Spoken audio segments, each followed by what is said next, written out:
Shit, ibang level na ng asterisk.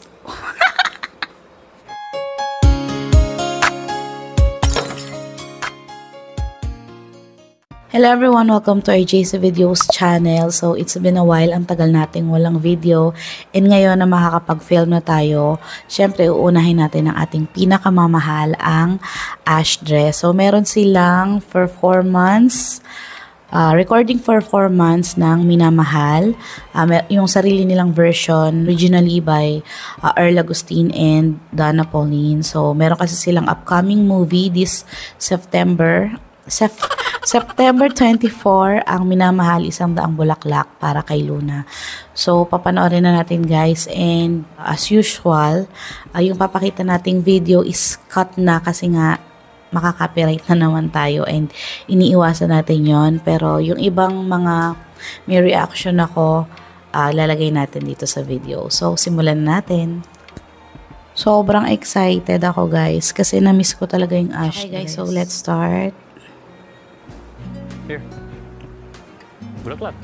Para sa'yo. Wait lang. Oh my God. Kanina ang ano natin ang serious natin. Pero paglabas ni Andres, wala. Sirang-sira. Sirang-sira ang ginawa nating pagiging kanina.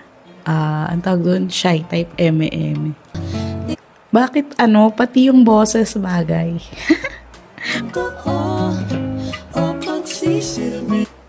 Grabe yung tinginan. Lang alam nyo guys, anong oras na ba ngayon? 3:31 po, madaling araw, nagsisisigaw tayo, te. Hindi na tama to.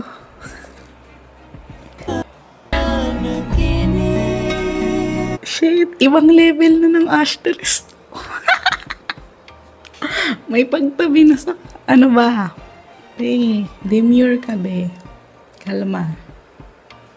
Ash Dress, ba't ginagawa nyo to sa amin? Daw makasik kasi 3:31 AM. Imagine, guys. Lakas ng loob mo mag-video ng gantong madaling araw tapos nagsisisigaw ka. Man, iba. Iba talaga epekto ng Ash Dress talaga sa akin, guys.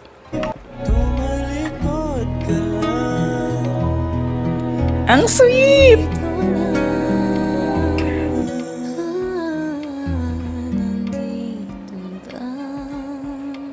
Rafi, usapan natin chill lang tayo. So, bakit?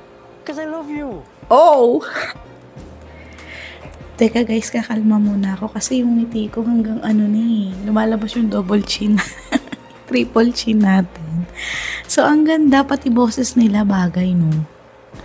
Ang sarap lang nilang panoorin na parang habang nagre-record sila, sobrang chill, sobrang nag-i-enjoy. Tapos yung music, ang ganda rin ng music guys, na pakinggan ko na rin yung kaila Earl Agustin and kay Donna Pauline. Sobrang ganda, para kang hinaharana. So, ang sarap ma-inlove, ang sarap i-dedicate sa taong mahal mo. Guys, nagustuhan ko tong performance nila dito, recording performance. Dahil ko nakakalimutan yung recording. So, ang ganda ng recording performance nila. As alam mo, dito pa lang, parang busog ka na. What more pa sa movie. So, panoorin na natin ang Minamahal, Isang Daang Bulaklak para kay Luna sa September 24, starring Ash Dress, Andres Mulak, and Ashton Olviga. So, yun guys, thank you for watching. And kung napanood nyo na yung recording performance nila, ano yung thoughts nyo? Nabubulol ako. Ano yung thoughts nyo? Let me know in the comment section. So yun guys, thank you for watching and I hope to see you on our next video. Bye!